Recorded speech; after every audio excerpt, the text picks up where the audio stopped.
di dalam visi kita tahun ini yaitu tentang antusias ya. Nah, di menit-menit awal saya harus menunjukkan dulu apa perbedaan antusias rohani dan antusias duniawi. Ya. Karena ada banyak orang bertanya, bukankah antusias itu sesuatu hal yang sudah kita dengar ya? Bahkan orang di luar sana juga punya antusias enggak Bapak Ibu? Punya semangat enggak? Oh, punya banyak ya. Mereka antusias dalam mereka bekerja, mereka antusias dalam mencari uang, ya mereka antusias dalam mengejar pasangan hidup. Ya, mereka juga punya antusias. Karena itu kenapa saya perlu tunjukkan dulu, ada banyak perbedaan, tapi saya memberikan satu perbedaan yang signifikan. Apa bedanya antusias dari Tuhan, atau saya sebut antusias rohani, dengan antusias yang bukan berasal dari Tuhan, yang berasal dari dunia, karakter dosa, manusia lama. Perbedaan signifikan seperti ini. Antusias dari Tuhan membuat kita rindu menjadi berkat. Antusias dari dunia membuat kita rindu mencari dan mengejar berkat. Beda. Ya, ada banyak orang beribadah antusias. Antusias apa? Mendapatkan berkat Tuhan. Bapak Ibu, saya percaya mencari Tuhan itu baik. Setuju? Loh, setuju apa tidak? Saya khawatir kita harus kembali lagi ke salvation gitu. Mencari Tuhan itu baik. Tapi apa yang kita cari saat kita berjumpa dengan Tuhan itu menunjukkan level kedewasaan kita. Oh, mencari Tuhan itu baik. Tapi apa yang kita cari saat kita berjumpa dengan Tuhan itu menunjukkan level kedewasaan kita. Karena itu saya perlu jelaskan, antusias dari Tuhan itu gini. Membuat kita rindu menjadi berkat. Membuat kita rindu berdampak. Tapi kalau antusias dari dunia, itu membuat kita rindu cuma mencari dan mengejar berkat. Antusiasnya berbeda Bapak Ibu. Ya, nah siang hari ini saya akan mengajak kita belajar sesuatu yang penting ya dari perasaan menuju kepada panggilan. Ya, dan sepanjang satu sesi ini saya akan mengajak kita belajar dari tokoh yang namanya Petrus. Ya, saya akan ambil semua ayat-ayat itu dari Petrus semuanya agar kita bisa lebih mengenali yang namanya Petrus ya. Dan Petrus ini ada banyak musim kehidupan itu yang relate dengan kita ya. Petrus dia dipilih Tuhan dari orang biasa, tapi dia pernah mengalami kejatuhan ya. Ada banyak orang Kristen mengalami kehilangan antusias terus akhirnya meninggalkan Tuhan, merasa dia itu tidak layak. Enggak. Petrus juga pernah mengalami. Tapi kita akan belajar nanti. Petrus mengakhiri kehidupannya dengan baik. Dia seorang martir. Bahkan dia matinya disalib terbalik. Ya, karena waktu itu dia disalib, dia mengatakan aku tidak mau disalib seperti ini. Tidak, itu seperti Yesus. Aku ini lebih rendah, jauh lebih rendah daripada Yesus. Karena itu aku mau disalib terbalik. Saudara, jangankan disalib terbalik. Kita terbalik aja itu sudah pusing. Betul? Kita terbalik aja itu darah itu keluar dari 7 lubang di kepala. Saudara. Jadi saudara bisa bayangkan disalib terbalik. Itu sangat mengerikan sekali. Dan itu adalah Petrus. Seseorang yang pernah on fire, tapi pernah jatuh. Tapi ending kehidupannya baik. Saya berdoa hari ini tidak peduli proses kehidupan kita itu seperti apa. Proses kehidupan kita mungkin kita pernah meninggalkan Tuhan, kita pernah murtad atau apapun itu. Tapi saya berdoa hari ini, kalau kita ngikuti dari tokoh Petrus, ending kehidupan kita yang baik itu tetap menjadi milik kita. Nah, saya akan masuk. Pada suatu kali Yesus berdiri di pantai Danau Genesaret. Ya. Sedang orang banyak mengerumuni dia. Hendak mendengarkan firman Allah. Lalu ia melihat 2 perahu itu di tepi pantai, nelayan-nelayannya telah turun dan sedang membasuh jalannya. Ia naik ke dalam salah satu perahu itu. Ya, kenapa Yesus naik ke dalam perahu? Karena saya bayangkan waktu itu Yesus kan ada di tepi pantai. Dan pada saat itu Yesus kan tidak punya bodyguard, saudara. Ya. Jadi waktu itu orang berkerumun sangat banyak. Itu mungkin yang belakang, aku enggak dengar. Itu dorong-dorongan, sehingga Yesus kalau membiarkan dirinya, dia bisa jatuh ke pantai. Ya. Karena itu kenapa waktu dia melihat ada 2 perahu mendekat, Yesus langsung naik ke dalam salah satu perahu itu, yaitu perahu Simon, dan menyuruh dia supaya menolakkan perahunya sedikit jauh dari pantai. Ya, sedikit lebih jauh. Ya. Lalu ia duduk dan mengajar orang banyak dari atas perahu. Ini bukan cuma mengajar perahunya Petrus, bukan. Tapi karena Yesus ada di tepi pantai, ini kalau dibiarkan aku kan tercebur. Perahu. Dia naik ke atas perahu, lalu dia mengajar dari atas perahu itu kepada banyak orang. Ya. Lalu ia duduk dan mengajar orang banyak dari atas perahu. Setelah selesai berbicara, ia berkata kepada Simon, bertolaklah ke tempat yang dalam. Setelah selesai urusannya dengan menyampaikan firman, akhirnya Yesus berurusan dengan Simon. Bertolaklah ke tempat yang dalam dan tebarkanlah jalamu untuk menangkap ikan. Ya. Dipanggil Tuhan karena faktor kebetulan. Tapi Tuhan kita adalah Tuhan yang tidak pernah berhutang. Dia memberkati tetap Simon yang dipakai perahunya Bapak Ibu. Simon menjawab, Guru telah sepanjang malam kami bekerja keras. Dan kami tidak menangkap apa-apa. Tetapi karena engkau menyuruhnya, aku akan menebarkan jala juga. Untung, waktu Yesus naik ke perahunya Petrus tidak bilang, Tuhan bayar sewa dong. Untung. Ya kalau dia ngomong bayar sewa, akhirnya dia dapat cuma sewa perahu. Sama Tuhan tidak usah hitung-hitungan. Amin. Loh Petrusnya dipanggil karena faktor kebetulan. Nganggur. Itu kalau semalam-malaman dapat ikan, dia pulang dia tidak dapat apa-apa lagi. Tapi dalam ketidaktahuan, dalam kekurangan, dia tetap membersihkan jalannya, akhirnya dipanggil Tuhan di dalam kairosnya. Setelah mereka melakukannya, mereka menangkap sejumlah besar ikan, sehingga jala mereka mulai koyak. Lalu mereka memberi isyarat kepada teman-temannya di perahu yang lain supaya mereka datang dan membantunya. Dan mereka itu datang. Lalu mereka bersama-sama mengisi kedua perahu itu dengan ikan hingga hampir tenggelam. Ketika Simon Petrus melihat hal itu, maka tersungkurlah ia di depan Yesus dan berkata, Tuhan pergilah daripadaku, karena aku ini seorang berdosa. Sebab ia dan semua orang bersama-sama dengan dia takjub oleh karena banyaknya ikan yang mereka tangkap. Demikian juga Yakobus dan Yohanes anak-anak Zebedeus yang menjadi teman Simon. Kata Yesus kepada Simon, oh spesifik sekali. Kata Yesus kepada Simon, jangan takut, mulai dari sekarang kau akan menjala manusia. 11 perhatikan, ini penting. Dan sesudah mereka menghela perahu-perahunya ke darat, mereka pun mengumpulkan ikan itu, lalu pergi ke pasar dan menjualnya. Amin. Kan harusnya seperti itu, saudara. Lu semalam-malaman lu cari ikan. Lu setelah dapat ikan, apa? Masa ditinggal? Kan harusnya apa? Dikumpulkan, dibawa ke pasar. Lalu dijual. Bukankah itu mimpi mereka? Tapi kita lihat ayat 11 ini penting. Dan sesudah mereka menghela perahu-perahunya ke darat, mereka pun, apa Bapak Ibu? Meninggalkan segala sesuatu lalu mengikuti Yesus. Ya. Karena itu kenapa? Hal pertama, saya catat di sini. Titik awal antusias Petrus. Ini titik awal. Dipilih dan dijumpai secara pribadi oleh Yesus. Kenapa saya mengatakan ini adalah titik awal antusias?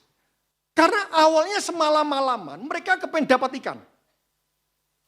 Kalau akhirnya Petrus tidak dapat ikan, lalu Yesus memanggil, ikutlah aku, yowes Tuhan. Karena dia desperate, betul? Tidak dapat ikan.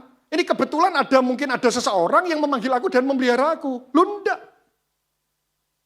Petrus sudah mendapatkan apa yang dia inginkan, ditinggal.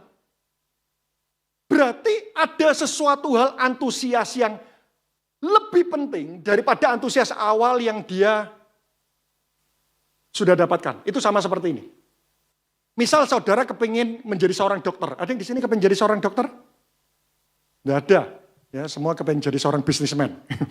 Ya. Misal saudara kepingin jadi seorang dokter. Saudara mulai SMA, saudara belajar biologi. Ya.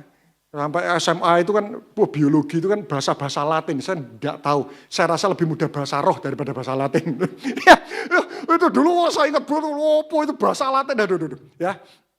Nah, saudara SMA sudah belajar biologi, kuliah belajar kedokteran. Ngambil kerja praktek.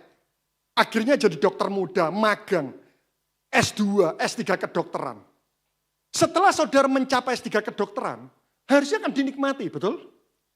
Tapi kalau sampai saudara sudah memperjuangkan itu semua, lalu ditinggal, jadi misionaris, berarti ada sesuatu hal yang dia rasakan, yang dia alami, sehingga dia bisa meninggalkan segala sesuatu. Karena itu kenapa saya mengatakan Bapak Ibu, orang yang mengalami perjumpaan dengan Tuhan, pasti ada sesuatu yang berharga yang dia lepaskan dalam kehidupan ini. Itu pasti. Kalau misalnya dia mengatakan, Pak Anton, saya ini sudah jadi Kristen itu mulai bayi kayak Yesus. Ya, kandungan gitu kan. Ya sudah, tidak ada apa-apa. Tidak ada sesuatu yang berkesan. Berarti kita tidak pernah mengalami perjumpaan dengan Tuhan. Orang yang mengalami perjumpaan dengan Tuhan, pasti akan ada hal berharga itu yang dia tinggalkan. Minimal saya renungkan, ada salah satu dari 3 hal yang dia tinggalkan. Ya, bisa 3-3-nya, tapi minimal salah satu, saudara bisa diskusikan nanti di komsel. Yang pertama, kebiasaan buruk. Yaitu tiba-tiba dia tinggalkan. Tadi di ibadah kedua, saya cerita bahwa dulu waktu SMP, saudara. Ya, orang tua saya bisa dikatakan seperti kayak majelis. Ya. Sehingga saya mulai SMP itu sudah diminta untuk khotbah di PD-PD kecil ya, kurang lebih 10-11 orang, tapi masih belepotan. Saudara. Saya sudah khotbah waktu itu, tapi nyontek jalan terus. Sudah khotbah tapi nyontek jalan terus. Saudara.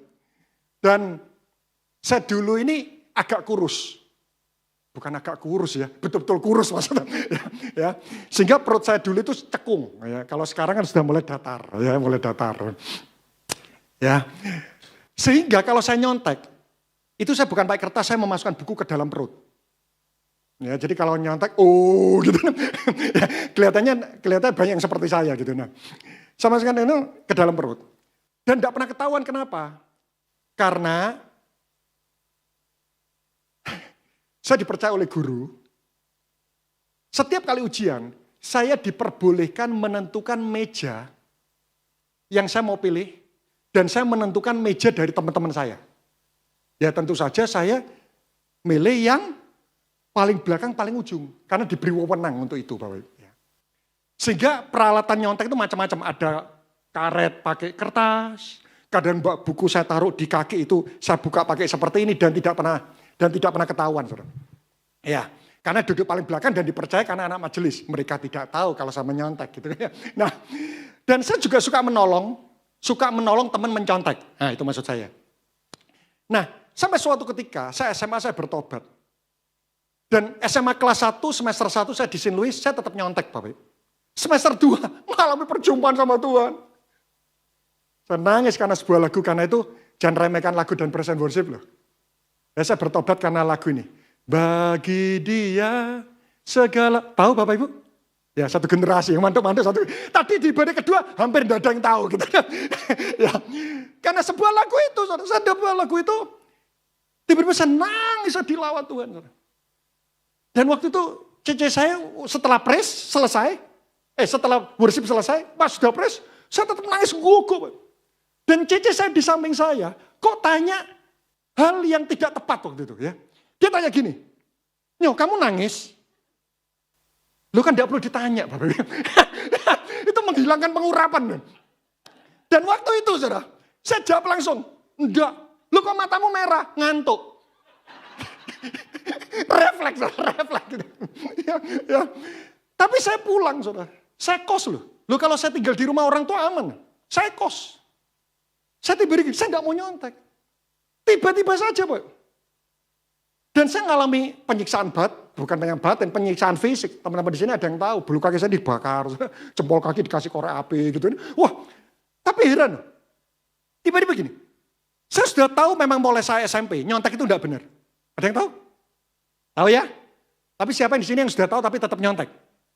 Enggak ada, kudus semuanya. Memang betul-betul Saints movement gitu. Ya.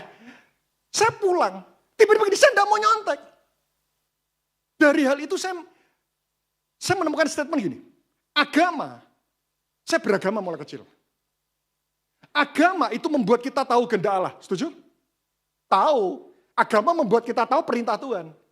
Tapi perjumpaan dengan Tuhan membuat kita bisa menghidupi perintah Tuhan, beda. Orang Farisi tahu perintah Tuhan, tapi mereka tidak bisa menghidupi. Kenapa? Karena mereka tidak pernah mengalami perjumpaan pribadi dengan Tuhan. Yang pertama, kebiasaan buruk. Yang kedua, hobi. Ya. Ini bukan bicara benar dan salah. Tapi tiba gini, waktu mengalami perjumpaan sama Tuhan, ada sebuah hobi-hobi gini, yang kita lepaskan. Karena kita merasakan, enggak, ini bisa jadi penghalang. Ini bukan masalah benar dan salah loh. Tidak. Contoh, saya ini dulu waktu SMP suka lagu Mandarin. Ya, Lai Shen Yen, ada yang tahu? Tidak tahu. Kelihatannya saudara lagunya Kristano semuanya gitu. Ya, saya senang sekali lagu Mandarin, saudara. Ya. Apa? ya, Kofuchen gitu kan ya. Ya, saya suka lagu Mandarin. Tapi waktu bertobat, saudara, tiba-tiba kaset ini dulu kan kaset, saudara ya. Saya kumpulkan, saya bakar. Itu bukan masalah salah dan benar ya. Nanti setelah ini semua lagu Mandarin, ini bukan masalah salah dan benar. Tapi tiba-tiba gini, ada sesuatu hal yang mau saya lepaskan, tiba-tiba aja, tidak ada yang nyuruh, saudara. Tiba-tiba itu kaset itu saya buang semua, saya bakar semuanya, saudara. Ya. Bukan sekali lagi bukan salah dan benar loh. Ya, karena lihat, Kobudi waktu bertobat dia tinggalkan karatenya. Apakah karate salah? Ya, kalau karate salah, Erwin marah, saudara ya. Nah, bukan, tapi gini, ada sesuatu yang berharga itu yang tiba-tiba dilepaskan.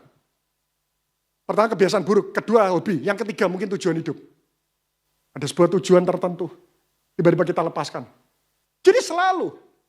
Karena itu kenapa kalau semenjak kita kenal Tuhan, kita tahu Tuhan sampai sekarang tidak ada sesuatu yang berharga kita lepaskan. Kita mungkin bertanya-tanya loh. Mungkin kita tidak pernah ngalamin perjumpaan dengan Tuhan. Berjumpa dengan agama, yes. Berjumpa dengan Tuhan, tidak. Ya. Saya beri contoh. Ini Paulus. Ya. Tetapi apa yang dahulu merupakan keuntungan bagiku, sekarang kuanggap rugi. Malah segala sesuatu yang kuanggap rugi karena pengenalan Kristus Yesus, Tuhanku lebih mulia daripada semuanya. Oleh karena dialah aku telah melepaskan semuanya itu dan menganggapnya sampah supaya aku memperoleh Kristus. Apa yang Paulus lepaskan? Minimal saya mempelajari ada 3, agar saudara bisa membayangkan. Yang pertama, status identitas. Paulus itu keturunan Ibrani asli. Pada zaman dahulu, keturunan Ibrani asli, itu dikatakan keturunan yang paling murni. Seperti dalam dunia pergerejaan, saudara lahir dari keluarga rohani yang terkenal. Ya. Oh, zaman dulu itu identitas penting. Sama seperti kalau dalam dunia politik Anda lahir dari keluarga presiden. Karena itu kenapa Paulus bilang gini, kamu keturunan Ibrani, aku juga keturunan Ibrani. Kamu keturunan Israel, aku juga keturunan Israel. Kamu keturunan Abraham, aku juga keturunan Abraham. Tapi apa yang kuanggap keuntungan dulu bagiku, lebih mulia, aku lihat itu sebagai sampah setelah aku mengenal Tuhan Yesus Kristus. Berarti identitas itu penting pada saat itu Bapak Ibu. Pertama status. Ya. Dia tidak ngejar lagi yang dihormati oleh manusia. Yang kedua, kenyamanan hidup. Nanti saudara baca sendiri, Kisah Rasul pasal 9, Paulus itu punya akses dengan imam-imam besar. Dia dekat dengan pembesar, berarti hidupnya pasti nyaman. Dia minta apapun, imam besar itu selalu kasih. Berarti koneksinya luar biasa, hidupnya nyaman. Tapi setelah dia mengenal Tuhan, didera, dicambuk, dipukuli, kelaparan berhari-hari, bahaya di mana-mana. Yang ketiga, yang Paulus lepaskan itu adalah tujuan hidup. Tujuan hidupnya Paulus itu adalah menjaga kemurnian kitab Taurat. Dan menjaga tradisi nenek moyang. Karena itu kenapa dia melihat pengikut Yesus itu mengobrak-abrik kitab Taurat semuanya. Tiba-tiba berubah. Kalau dulu mimpinya membunuh pengikut Yesus, tiba-tiba radikal 180 derajat, rela mati dan menderita hanya untuk menolong kehidupan seorang pengikut Yesus. Itu Paulus. Status, kenyamanan, tujuan. Berikutnya lagi, saya beri contoh lagi Sakeus. Oh, setengah dari milikku kuberikan orang miskin. Orang kuperas kukembalikan 4 kali lipat. Saudara setuju enggak? Sakeus itu cinta uang. Setuju? Setuju? Orang cinta uang, ketemu Tuhan. 50% uang yang kucintai kuberikan. Loh kita saja per bulan masih cerewet. Siapa yang lebih cinta uang? 50%.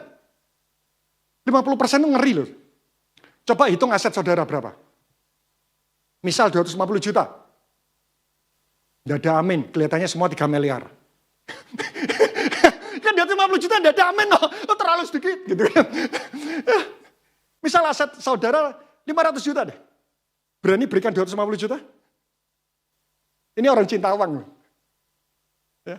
Dia rela dibenci orang gara-gara uang. Tiba-tiba ketemu Tuhan. Setengah aku berikan orang miskin, orang kupras ku kembalikan 4 kali lipat. Karena itu kenapa? Catat ini. Seseorang yang hidupnya dijumpai secara pribadi oleh Yesus, pasti akan ada hal berharga yang dulu melekat dalam hidupnya. Tiba-tiba dengan rela hati dia lepaskan. Itu selalu. Itu selalu. Dan kalau saudara sudah berjumpa sama Tuhan, kita itu tenang. Saudara lari kemanapun, saudara pasti akan kembali.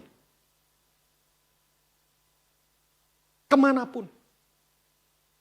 Aku mau bersundal dengan dosa Tuhan. Sudah, kalau orang sudah berjumpa dengan Tuhan, Roh Kudus tidak pernah meninggalkan. Amin. Karena itu kenapa buat kami, setiap kali kami menerima jiwa baru, kami mau pastikan pertama rite encounter, yang kedua gini, ceritain kisah pertobatanmu. Lu aku ini bertobat semenjak aku masih ada dalam embrio. Wah sudah, ini tidak pernah ngalah perjumpaan sama Tuhan. Orang kalau sudah berjumpa dengan Tuhan, Anda mau lari kemanapun, pasti kembali. Sudah, itu pasti. Daud mengatakan, kemanakah aku dapat pergi, menjauhi roh. Oh saya ditolak Adrijan, sungkan saudara. Ya, kelihatannya agak falas gitu. Nah, ya. Saudara harus berjumpa sama Tuhan. Kalau sudah berjumpa sama Tuhan, lari kemanapun, pasti akan kembali kepada Tuhan.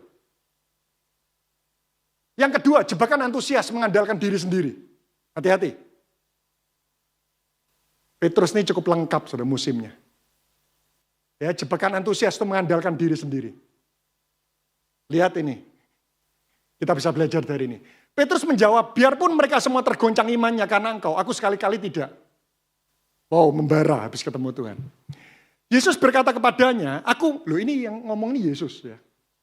Aku berkata kepadamu, sesungguhnya malam ini sebelum ayam berkokok, engkau telah menyangkal aku 3 kali. Ini yang ngomong Yesus. Duh. Terus apa jawaban Petrus? Sombong. Sekalipun aku harus mati bersama-sama dengan kau, aku tak akan menyangkal kau. Sombong banget. Ini yang ngomong Yesus. Ya kalau yang ngomong teman rohani atau pemimpin rohani. Bisa salah. Ini Yesus yang ngomong. Harusnya jawaban Petrus, Tuhan tolong aku agar aku tidak menyangkal. Itu sadar kekuatan Tuhan. Tapi Petrus sombong. Ya. Hati-hati. Jebakan antusias itu adalah mengandalkan diri sendiri. Karena itu teriakan yang menggetarkan hati Tuhan itu gini. Aku tidak bisa apa-apa tanpa Tuhan. Ya. Saya beri referensi tokoh-tokoh yang lain ya. Ini Petrus menyangkal ya. Yang pertama menyangkal di depan semua orang. Yang kedua menyangkal dan bersumpah. Yang ketiga lebih ngeri lagi, mengutuk dan bersumpah. Tokoh-tokoh lain, Simson.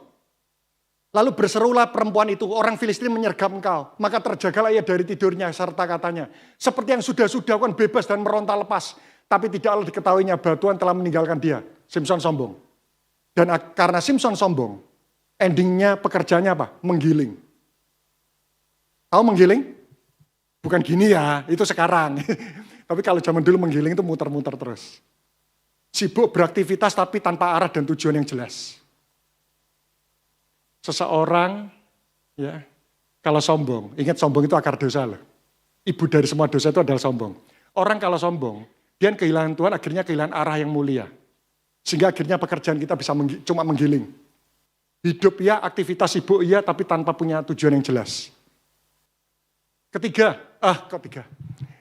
Tokoh lagi, pemungut cukai dan orang berdosa. Pemungut cukai dan orang Farisi. Ada 2 orang pergi ke bait Allah untuk berdoa, yang satu Farisi, yang satu pemungut cukai. Farisi berkata, ya Allah, aku mengucap syukur kepadamu karena aku tidak sama seperti semua orang. Bukan perampok, bukan orang lalim, bukan pecina. Dan bukan juga seperti pemungut cukai ini. Aku berpuasa 2 kali seminggu. Anda puasanya berapa kali seminggu?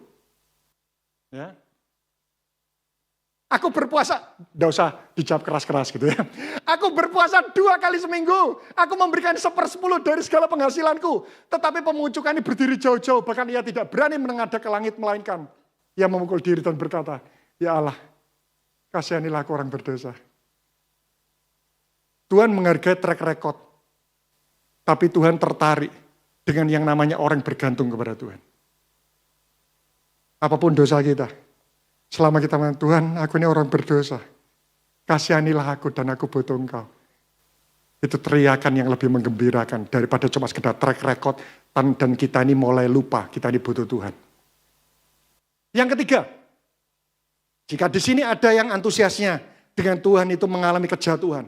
Kita lihat yang ketiga, antusias dipulihkan oleh kasih dan penerimaan Yesus. Yang mulai tawar hati semuanya bisa dipulihkan dengan kasih dan penerimaan Yesus. Saya tidak baca semuanya ya. Yesus bertanya 3 kali. Apakah engkau mengasihi aku lebih daripada mereka ini? Lalu kata Yesus pula untuk kedua kalinya, kata Yesus untuk ketiga kalinya. Pertanyaan saya, kenapa Yesus tanya 3 kali? Itu nyindir apa-apa? Itu kan sama seperti ini, misal. Eas. Misal, Eas melayani selalu terlambat. Lalu akhirnya Adrian bertanya sebagai pemimpin SD. Gitu. Kamu niat pelayanan? Niatku. Kamu niat pelayanan? Niat om. Ya, om. Nah, kan tambah penekanan saudara. ya.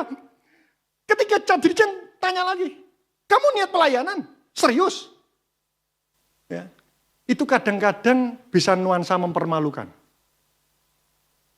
Tapi kenapa Yesus bertanya 3 kali? Bukan mempermalukan, tapi menyembuhkan. Petrus nyangkal 3 kali. Yesus menerima Petrus 3 kali. Fokusnya ini bukan mempermalukan, tapi menyembuhkan. Buktinya apa, Kuanton? Jangan itu cuma, cuma mencari maksud baik. Saya tunjukkan. Kenapa saya mengatakan waktu itu Yesus tanya pada Petrus, itu bukan untuk mempermalukan, tapi untuk menyembuhkan. Lihat ini. Perenungan yang kedua. Kira-kira kalau ayah terlambat, Adrian tanya apa? Kamu nyesel enggak terlambat? Betul? Kamu ngulangi lagi enggak? Loh, betul enggak? Atau gini, jelaskan kenapa kamu terlambat? Banku bocor. Jelaskan, lubang berapa? Di mana? Jelaskan. Loh, Yesus enggak tanya gini. Kamu menyesal, Petrus? Kamu janji enggak ngulangi lagi? Ayo. Atau ketiga gini. Kenapa Yesus enggak bertanya? Jelaskan kepadaku hari ini. Kenapa kamu menyangkal? Perhatikan, ini prinsip penting. Karena kebetulan di sini adalah faith and gift. Aromanya pernikahan. Perdamaian. Ini kan kisah perdamaian. Kadang-kadang perdamaian suami istri itu enggak selesai. Kenapa? Karena fokus masa lalu. Jelaskan. 37 tahun yang lalu. Yesus enggak fokus kesalahan. Dia fokus pada tujuan. Sama. Siapa yang di sini pernah konflik sesama teman? Ini yang enggak, langsung banyak. Yang enggak pernah konflik berarti baru pertama kali datang. Saya ngamati saudara. Ini cara perdamaian.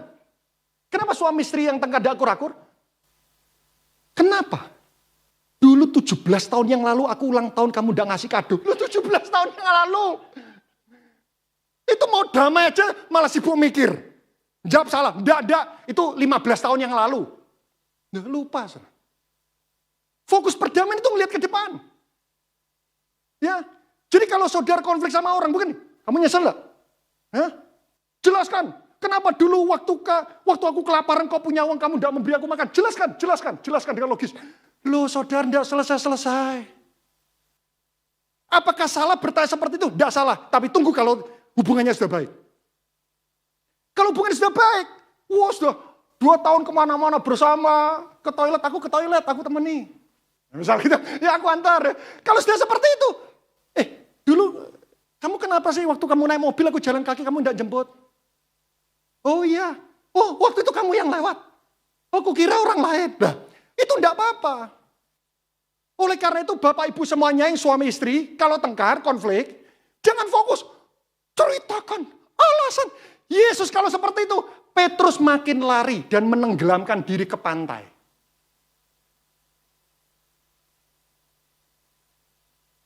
Yesus fokus masa depan.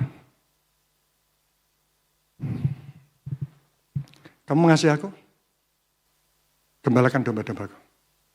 Saya belajar ini, saudara. Terutama orang-orang cermat. Kalau orang intim, lupa. Aku sudah menyangkal kamu berapa kali ya? Lupa. Jangan kan ngomong kesalahannya. Berapa kali menyangkal aja lupa. Tapi saya waktu renungkan ini. Kenapa Petrus diterima? Karena Yesus itu fokus masa depan, bukan masa lalu. Nanti kalau sudah hubungan sudah baik, mungkin Yesus tanya. Ayo dong, renungkan kenapa dulu kamu menyangkal dan ajarkan itu kepada murid-murid yang lain. Yang ketiga, panggilan Petrus itu sampai mati loh. Artinya kalau kita sempat kehilangan antusias dengan Tuhan, selama kita kembali kepada Tuhan, panggilan tidak akan pernah hilang. Yang keempat, antusias akan terus menyala oleh kuasa Roh Kudus. Nah, saya perlu jelaskan, karena ada banyak orang bertanya, apa bedanya antusias karena perjumpaan dengan Tuhan dengan antusias karena kuasa Roh Kudus? Siapa yang di sini sudah pernah mengalami perjumpaan sama Tuhan? Oke? Lalu apa bedanya dengan antusias karena kuasa Roh Kudus? Dulu saya ini tidak ngerti. Saudara. Sampai waktu saya mempelajari Petrus, saya paham, beda, antusiasnya beda. Kalau saya beri contoh, ya, ini saudara ngelihat sendiri lah ya, di pencurahan Roh Kudus, kisah 2 ayat 1-4, lalu 14. Pertamanya Petrus itu menyangkal, lalu setelah mengalami pencurahan Roh Kudus, Petrus khotbah di hadapan 3.000 orang. Nah, apa bedanya antusias karena perjumpaan dengan Yesus dengan kuasa Roh Kudus? Bedanya di sini. Jangan lihat ini dulu, oh ya, karena terlalu cepat. Oke, ini aja. Ya, beda gini. Perjumpaan sama Tuhan itu menyalakan api, seperti korek. Des. Tapi kuasa Roh Kudus itu seperti kayu bakar, yang membuat apimu tetap menyala. Ya. Jadi sulutan api pertama perjumpaan dengan Tuhan. Tapi kenapa ada banyak orang yang perjumpaan sama Tuhan terus jatuh bangun dalam dosa, dia tidak antusias dengan Tuhan, tidak antusias semuanya. Karena dia sudah melupakan yang namanya kuasa Roh Kudus. Itu perbedaannya. Saya beri beberapa contoh. Kalau perjumpaan dengan Yesus emosional. Ya.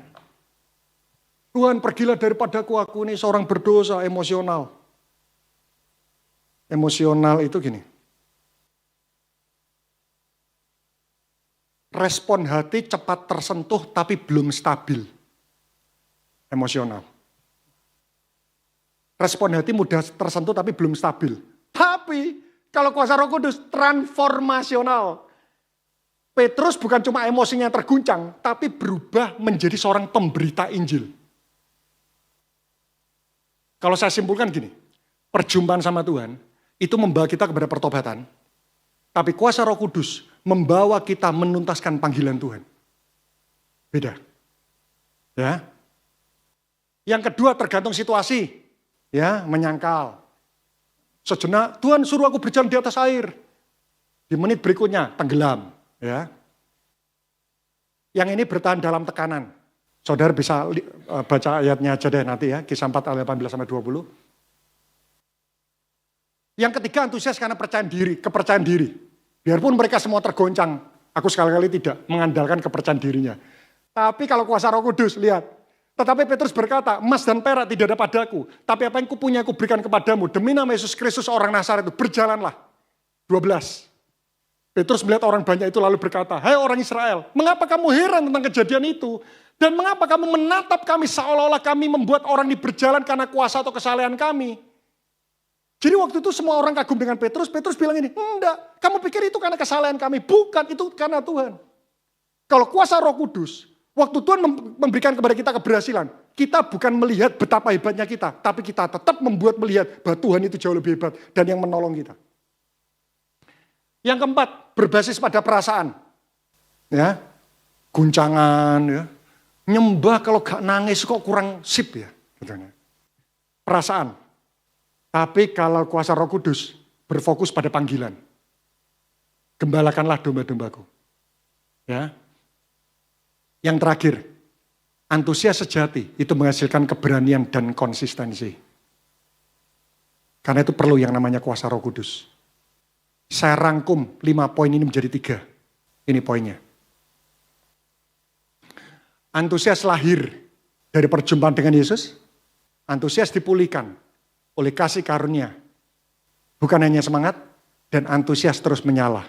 Itu karena Roh Kudus. Oke. Silakan foto dulu dah.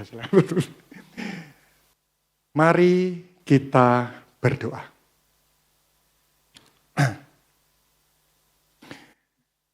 Sekali lagi, kami percaya kami datang ke tempat ini itu bukan karena sekedar keputusan kami. Tapi karena Tuhan yang menuntun kehidupan kami. Karena itu, kami berdoa agar kami mengalami kebenaran firman ini. Antusias itu tidak menjamin kami jadi pribadi yang hebat. Tapi menjamin kami menjadi pribadi yang rindu tetap mendekat kepada Tuhan. Antusias itu tidak menjamin kami menjadi orang dikagumi orang. Tapi menjamin kami menjadi pribadi yang bergantung kepada Tuhan. Karena itu firman-Mu berkata, janganlah kerajinanmu kendor. Biarlah rohmu menyala-nyala dan layanilah Tuhan. Biarlah rohmu menyala-nyala dan layanilah Tuhan. Antusias sejati itu selalu membawa untuk kami ini mendekat kepada Tuhan. Dan itulah momen di mana kami aman terhadap apapun yang terjadi dalam kehidupan kami. Materaikan dan buat kami mengalami firman-Mu. Hanya di dalam nama Tuhan Yesus Kristus dan kita sama-sama berkata, amin. Terus memberkati kita semua.